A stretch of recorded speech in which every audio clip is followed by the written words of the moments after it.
Hai guys, selamat datang di One Clips Channel. Perkenalkan saya Boy yang akan menceritakan alur cerita film untuk kalian. Semoga kalian semua dalam keadaan sehat dan diberi kelancaran rezeki. Sebelumnya aku informasikan, konten ini berisi full spoiler. Series ini berjudul Alice in Borderland Season 1 yang dirilis tahun 2020.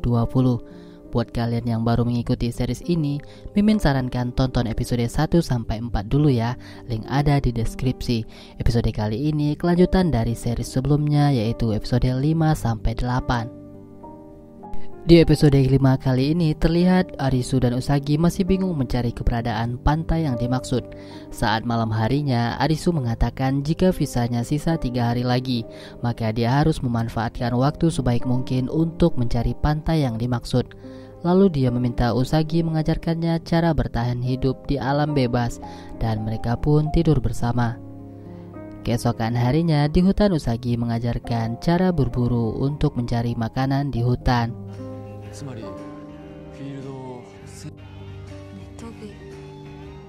Di malam hari, Arisu memantau beberapa penyintas di tempat permainan yang akan berlangsung. Arisu menemukan sebuah tanda gelang di tangan mereka yang mirip dengan pria di game perburuan di apartemen sebelumnya. Lalu Arisu dan Usagi bersama-sama mencari tahu rencana dan tujuan para penyintas itu.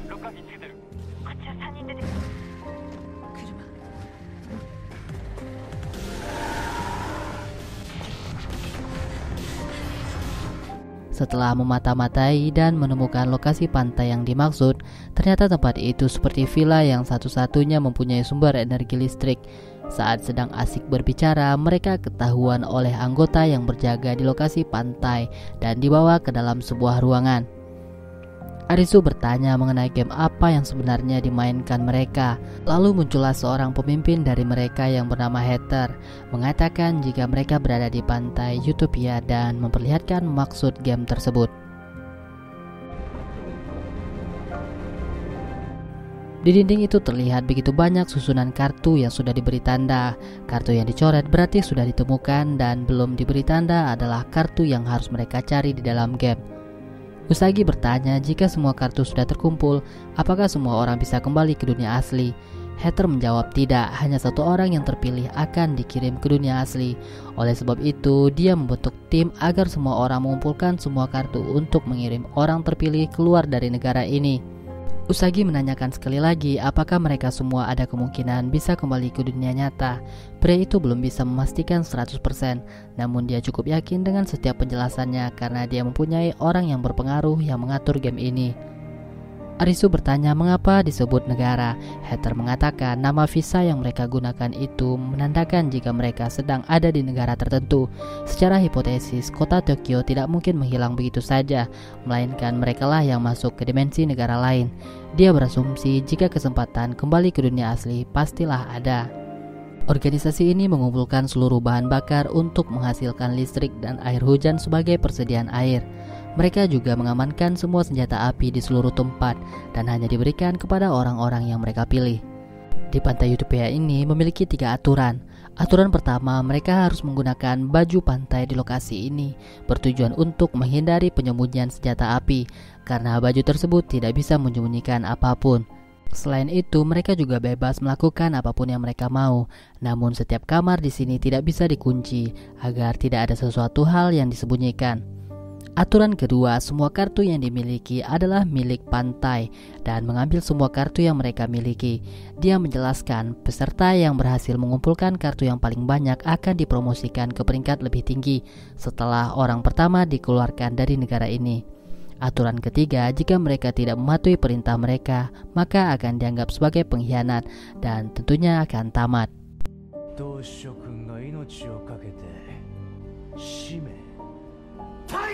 Di sebuah tempat surga tepi laut Tokyo, tampak semua orang tengah berpesta. Saat itu Arisu terpesona melihat Usagi. Semua penyintas dari geng pantai mengatakan jika distrik di kota Shinagawa telah ditemukan arena permainan baru. Heather menyampaikan kepada mereka semua untuk tidak takut dengan game kali ini dan meminta mereka semua bersatu untuk mengumpulkan semua kartu. Di sana ternyata juga sudah ada Chisiya yang sedang mengawasi Arisu dan Usagi. Lalu semua tim dikerahkan dengan tujuan yang sudah diatur. Game kali ini bertema pemburu binatang buas. Aturan permainan di mana semua tim harus bekerja sama untuk mengalahkan binatang buas dan akan dicatat di papan skor siapa yang paling banyak mengalahkan binatang buas. Arisu dan Usagi berbeda tim.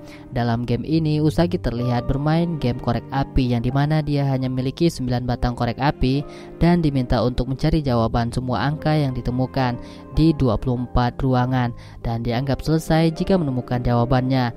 Dia pun berhasil menemukan angka yang dicari. Di sana juga ada Aguni yang pernah bermain dan bekerja sama dengan Karube di game sebelumnya.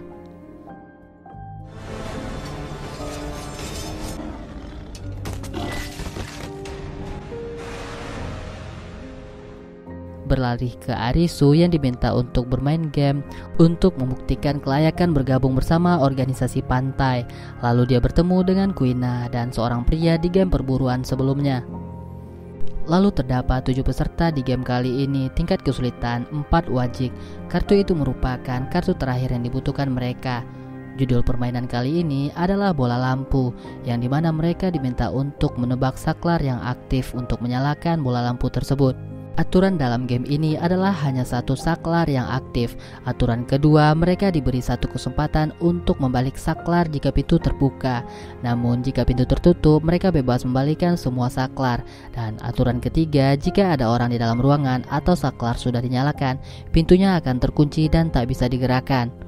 Mereka semua mempunyai satu kesempatan untuk menjawab pertanyaan sebagai grup. Jika jawaban benar, saklar akan menyalakan bola lampu. Namun jika air naik dan menyentuh aliran listrik, maka permainan berakhir. Semua penyintas di sana berdiskusi untuk tindakan apa yang harus mereka ambil. Arisu mendapat tekanan dari penyintas lain karena Ana, si gadis yang berkacamata, berkata tujuan game ini adalah untuk menguji anak baru, sementara dia sudah tahu jawaban sebenarnya. Maka sebab itu semua orang bergantung pada pilihannya. Langkah awal yang dilakukan Arisu adalah menutup pintu dan menunggu air naik hingga sebahu mereka. Lalu Arisu memerintahkan untuk membuka pintu kembali dan mendorong saklar B, lalu meminta Kuina memegang bola lampu.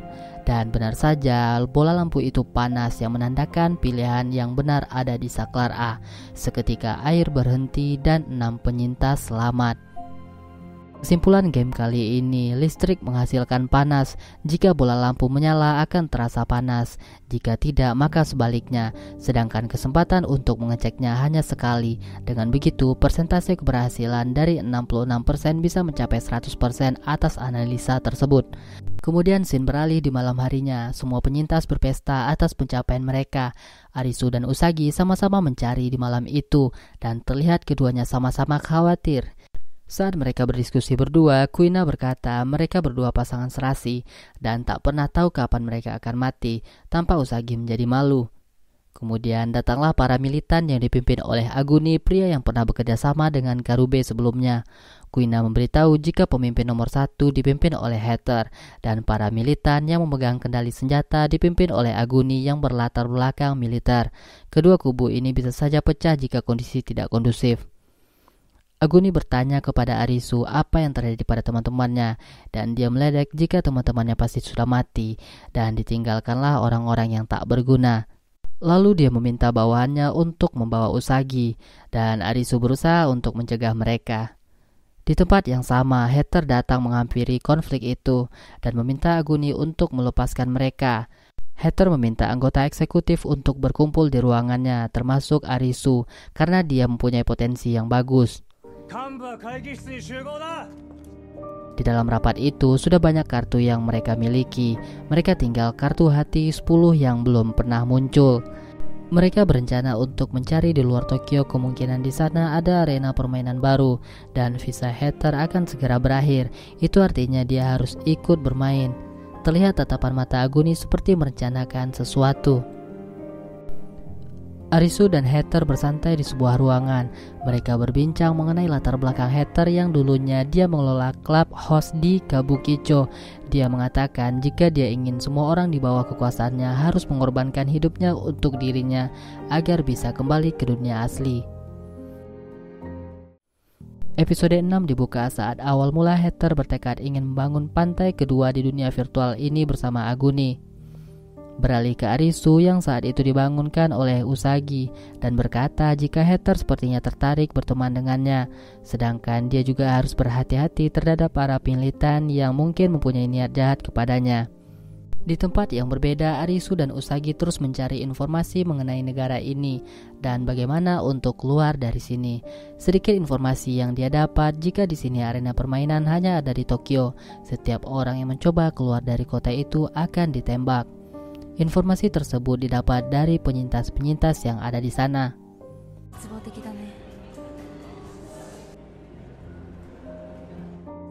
Di luar area renang, Usagi ingin pergi ke pavilion Rubana untuk mengambil makanan dan senjata untuk mereka berjaga-jaga.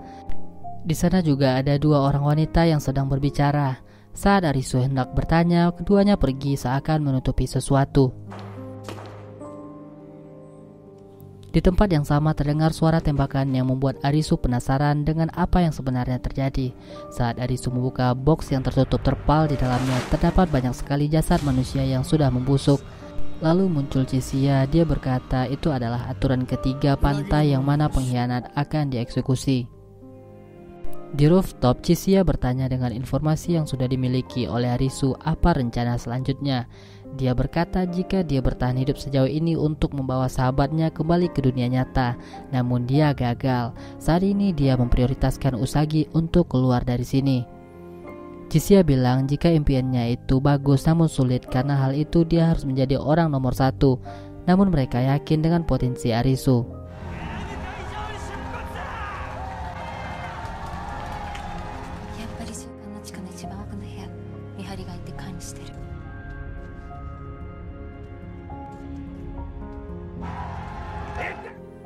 Dia mempunyai rencana untuk mencuri semua kartu yang dimiliki Heather karena dia tahu jika suatu saat militan akan menguasai tempat ini dan tidak tahu cara mengelolanya yang tentunya akan berbahaya bagi mereka. Di sebuah tempat bernama Kabukicho, Heather bersiap-siap menuju arena permainan bersama rekan-rekannya.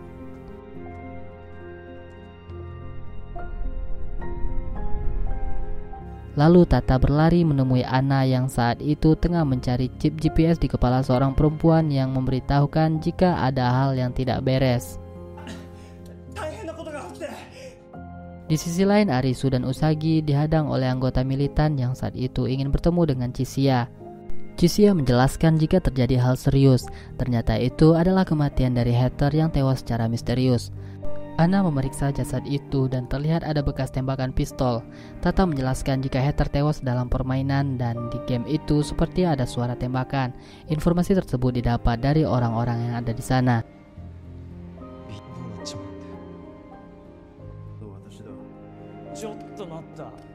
Para petinggi di sana berdebat tentang siapa penerus nomor satu. Naragi selaku kaki tangan Aguni yang merupakan anggota militan menyarankan agar Aguni diangkat menjadi penerus sembari mengancam yang lain. Satu persatu anggota di sana mau tidak mau mengiyakan pemilihan suara secara paksa ini. Ternyata semua ini sudah direncanakan oleh Chisiya, yang dimana saat pemilihan sebelumnya ada sebuah amplop hitam yang disimpan di brankas kamar Royal Suite Heather, yang di dalamnya terdapat kartu poker langka. Kode passwordnya disimpan dalam amplop itu dan dijaga dengan baik. Amplop tersebut hanya bisa dibuka jika sang nomor satu berganti. Nantinya sang pengganti akan membuka amplop itu di depan semua anggota eksekutif. Lalu dia akan memasukkan ke dalam amplop yang baru dan menyegelnya lagi. Rencana pertama, Arisu ditugaskan Chisiya untuk menyusup ke dalam Royal Suite dan mencari berangkasnya, lalu mencuri semua kartu yang ada di dalamnya. Untuk kode aksesnya nanti akan diberitahu Chisiya melalui HT. Usagi dan Kuina ditugaskan untuk mengawasi. Chisiya yang berada di sana menginformasikan kepada rekan yang lain agar menjalankan rencananya saat Aguni berpidato, dan Arisu menyusup ke ruangan tersebut. Saat berangkas ditemukan, Chisiya memberitahukan jika sandinya adalah 8022, yang dimana dia menebak jika kertas yang ada di amplop itu adalah kosong, sedangkan passwordnya terdapat di segel lilin yang berbentuk angka dari cincin Heather.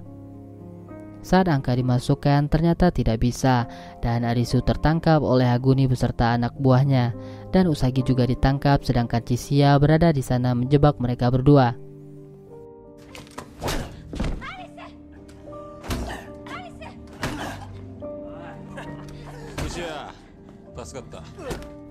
Arisu akhirnya disekap di sebuah ruangan dengan kondisi mata dan mulut tertutup, sembari diancam bahwa mereka akan merusak Usagi. Scene beralih di mana Anna membedah jasad Heather dan menemukan sebuah peluru. Di sisi lain, Chisiya tetap menjalankan rencananya dan berhasil membuka kotak hitam yang disimpan di suatu tempat oleh Aguni, namun diketahui oleh Chisiya. Ini orang pintar banget guys. Usagi dibawa oleh Naragi dan anggota militan lainnya ke sebuah kamar untuk di-unboxing. Namun dia menggigit Naragi yang membuatnya menjadi kesal. Tiba-tiba daya listrik sempat turun yang mengakibatkan niat Naragi jadi terhenti. Sementara Chisiya yang berencana akan segera pergi diminta Kuina untuk membantu Arisu karena dia kasihan terhadapnya. Lalu Chisiya menyuruhnya untuk membantu sendiri. Saat akan pergi, laser aktif di seluruh pekarangan The Beach.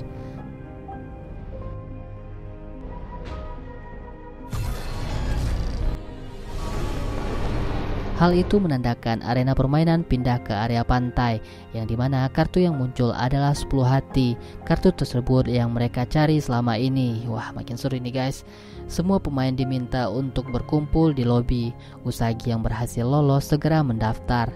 Tema permainan kali ini adalah mencari penyihir atau dalang yang menewaskan Momoka yang bersembunyi di antara mereka. Permainan dianggap selesai jika mereka berhasil menangkap dan membakar pelaku di api penghakiman. Waktu dalam game ini adalah 2 jam dari sekarang.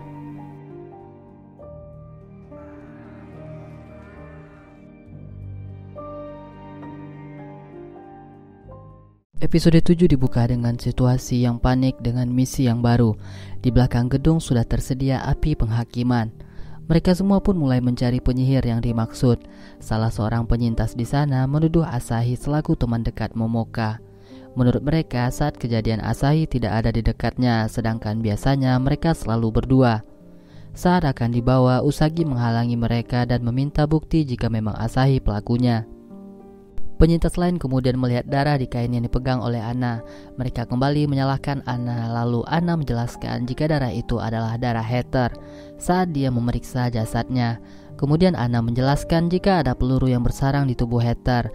Peluru itu sama dengan jenis peluru yang digunakan oleh petugas militan, tapi belum tahu siapa pelakunya. Atas penjelasan itu, semua penyintas kaget karena mereka sebelumnya tidak tahu jika Heather telah tewas. Saat seorang wanita di sana menyalahkan para petinggi merupakan penyihir, dia ditusuk oleh Last Boss dengan pedangnya.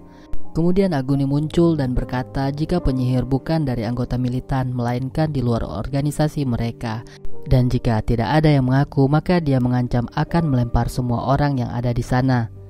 Situasi menjadi tidak kondusif, para militan memburu orang-orang yang tidak bersalah. Usagi dan Asahi juga tidak luput dari kejaran. Mereka berusaha mencari tempat persembunyian dan berjumpa dengan Tata yang menawarkan bantuan karena pernah menolongnya. Lalu Usagi dan kawan-kawan mencari keberadaan Arisu.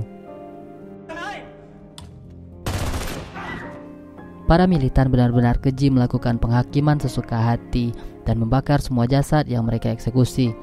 Di ruangan CCTV terlihat Chisiya dan Kuina sedang memantau kekacauan yang terjadi. Lalu dia melihat sesuatu yang ganjal di CCTV tersebut. Naragi memerintahkan anggota militan untuk memancing seluruh orang ke halaman. Lasbon pun menjalankan tugas itu dengan cara membakar gedung. Usagi dan yang lain masih terus mencari dari tiap-tiap kamar. Asahi menemukan salah seorang anggota militan yang ketakutan karena tidak ingin membunuh. Lalu Usagi menanyakan keberadaan Arisu yang ternyata disekap di gedung utama. Tata dan teman-temannya ditemukan oleh anggota militan, namun mereka berusaha melawan sampai salah seorang rekannya tewas di tangan Joe.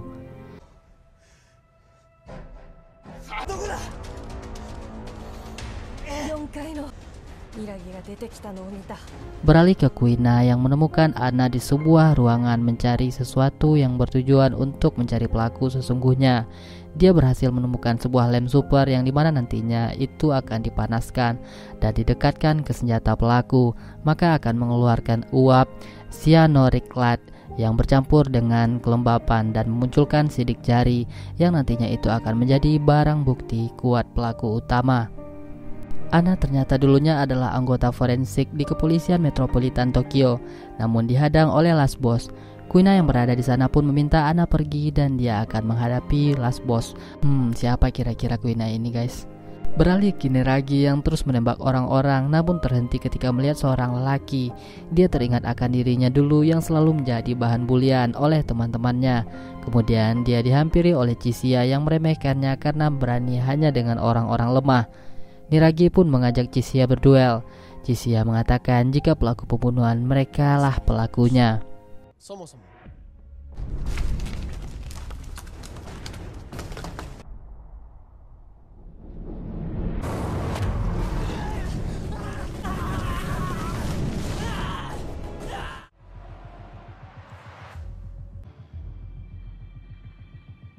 Di tempat berbeda, last boss berduel dengan si cantik Kuina yang ternyata juga mampu menghindari setiap serangan last boss.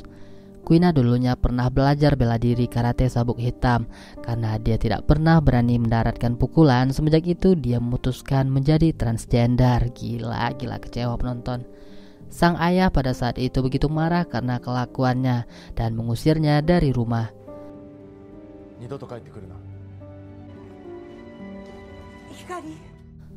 Last boss sendiri merupakan seorang penulis artikel yang saat itu karyanya tak pernah dibaca satupun oleh orang-orang.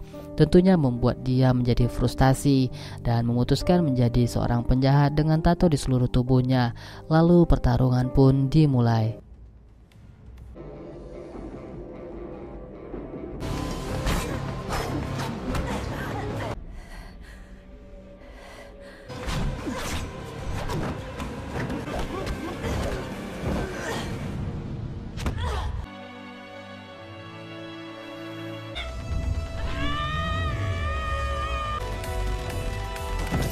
Akhirnya Kuina si cowok cantik berhasil mengalahkan last boss.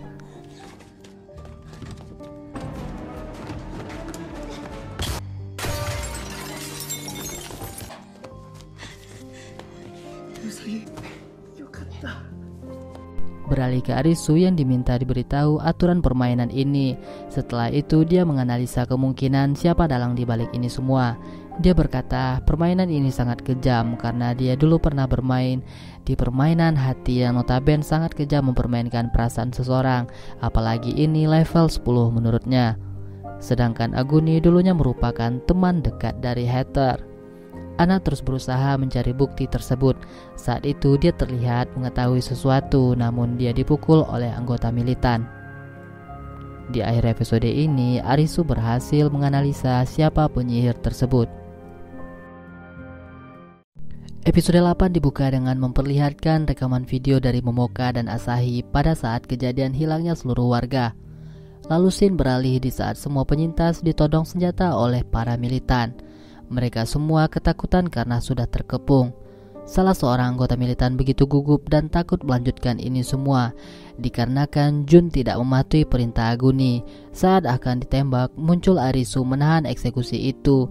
Dia bilang jika dia pastinya bukan seorang penyihir karena dia disekap oleh mereka saat kejadian, dan meminta Aguni untuk bekerja sama dengannya mencari pelaku sebenarnya. Tapi malah Arisu dipukul oleh Aguni, seolah tidak ingin diketahui siapa pelakunya. Lalu Usagi bilang jika kemungkinan pelakunya adalah Aguni itu sendiri karena begitu kesal dan menentang Arisu. Arisu kemudian menjelaskan jika penyihir bukan Aguni karena ini merupakan permainan 10 hati yang mempermainkan perasaan orang. Mereka tidak bisa memenangkan game jika Aguni terbunuh. Motif Aguni bukan membunuh Momoka melainkan Hater. Seketika semua orang kaget dengan penjelasan itu. Arisu tahu dari tatapan mata Aguni yang seperti melepas harapan, sama seperti dia dulu yang terpaksa harus membunuh temannya. Arisu juga bilang kalau tindakan Aguni bertujuan untuk menyadarkan kegilaan Hater selama ini. Jika memang dia ingin menghancurkan pantai sedari dulu sudah dilakukannya, karena mereka berdua adalah sahabat. Faktanya Hater dengan ambisi yang menguntungkan diri sendiri memaksa semua orang harus bersatu untuk mencari kartu, namun untuk kepentingannya sendiri yang ingin kembali ke dunia nyata, dan tega menghabisi orang-orang yang menyembunyikan kartu darinya. Atas dasar itulah dibuat peraturan nomor 3 jika pengkhianat akan dieksekusi. Kejadian sebenarnya saat sebelum Heather tewas, Aguni ingin mengakhiri pantai karena yang dia takutkan adalah kegilaan Niragi yang tak terkendali, dan mengumpulkan semua kartu adalah kebohongan yang dibuat oleh Heather, katanya. Heather menganggap keinginan Aguni adalah pengkhianatan. Karena perdebatan itu, Heather nyaris menembak Aguni. Dengan sigap dia membalas tembakan tersebut yang mengakibatkan Heather tewas saat itu juga. Arisu menjelaskan jika Aguni ingin menghancurkan pantai karena orang-orang di pantai juga yang membuat sahabatnya itu menjadi seperti sekarang. Atas keputusasaan itulah Master Game membuat arena permainan di pantai dengan memanfaatkan hancurnya perasaan Aguni. Dengan tertatih-tatih, Arisu terus memecahkan teka-teki ini. Dia bilang jika penyihir sebenarnya adalah Momoka itu sendiri yang bunuh diri. Master Game akan memikirkan hal tersebut dan membuat kekacauan sehingga menimbulkan saling menyalahkan antara mereka.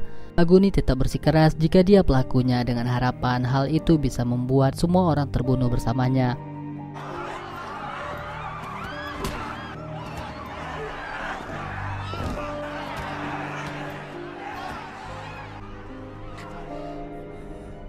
Lalu Asahi meminta izin kepada Arisu untuk mengalihkan perhatian dari Aguni dan menyuruh mereka membakar jasad Momoka. Asahi kemudian mengatakan dengan lantang dia adalah bandar dari permainan ini. Seketika laser menembaknya saat itu juga. Saat suasana hening, Ana datang membawa bukti sidik jari dan pisau yang digunakan Momoka. Hasil penelitiannya terdapat sidik jari terbalik di pisau itu, yang artinya pisau tersebut digunakan oleh Momoka. Jadi fakta yang terungkap jika master permainan sebenarnya adalah Momoka dan bandar gamenya adalah Asahi. Mereka berdualah pemeran utama yang dibuat oleh seseorang lainnya. Arisu terus meyakinkan Aguni untuk menghentikan ini semua. Sudahi mengorbankan orang-orang yang tak bersalah dan jangan melampiaskan kekecewaan terhadap orang lain, dan memintanya mencari jalan keluar bersama-sama. Para penyintas lain berusaha untuk membawa jasad Momoka untuk dibakar. Namun tak disangka si gila Niragi masih hidup. Dengan brutalnya dia menembak orang-orang yang ada di sana. Saat Niragi akan membunuh Arisu dan Usagi, Aguni datang merelakan tubuhnya ditembak sembari menyeret Niragi. Lalu mereka semua memanfaatkan kesempatan itu untuk membawa Momoka ke api penghakiman dan permainan pun selesai.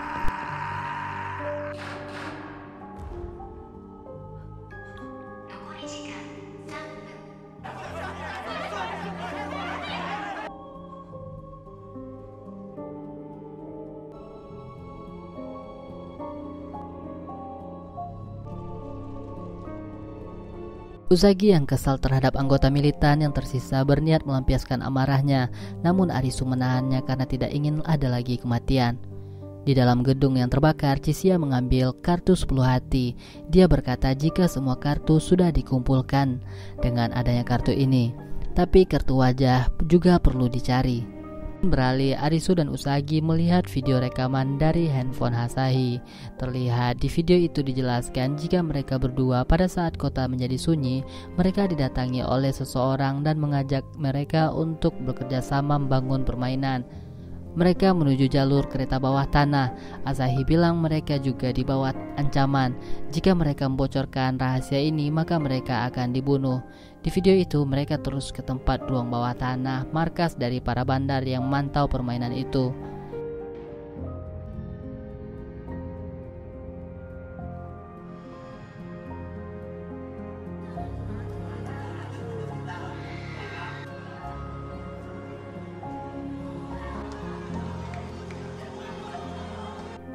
Asahi merasa menyesal dengan game ini karena setiap hari banyak korban berjatuhan.